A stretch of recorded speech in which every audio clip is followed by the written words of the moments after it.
бахшида ба соли ҷавонон ва 26-уми солгарди истиқлолияти давлатии ҷумҳурии тоҷикистон дар ноҳияи восеъ мусобиқаи кушоди варзишӣ аз рӯи намуди тирпаронӣ бо милтиқи пневматикӣ баргузор гардид. чорабинии мазкур бо мақсади баланд бардоштани тарбияи ҳарбӣ ва тандурустии наврасони ҷавонон бо иқдоми ташкилоти ҷамъиятии мададгори мудофиаи ноҳияи восеъ гузаронида шуд.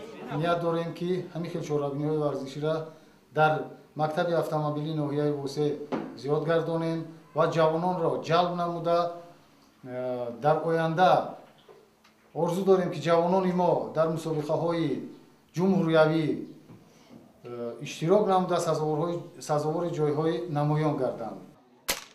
дар ин мусобиқа 20 нафари иштирокчиён барои гирифтани ҷоизаи нишонзани беҳтарин сабқат намуданд. дар қатори писарон духтарон ҳам фаъол буданд. ман Тошпур Офарина маротибаи аввал аст ки дар ин чорабинӣ иштирок мекунам ва миқдори холҳои ман ба 27 расид. ман аз худам боварӣ надоштам ки сазовори ҷои аввал мегардам. ман хеле хурсанд ҳастам ки сазовори ҷои аввал гаштам. аз рӯи 5 имконият иштирокчиёни мусобиқа ба чунин натиҷаҳо ноил гардиданд. одилзодаи суҳроб бо 28 хел ҷои аввал, ҷамшед Додинаев бо 27 хел ҷои дуюм ва Фирӯз Муродов бо 27 хел ҷои сеюмро ишғол намуданд.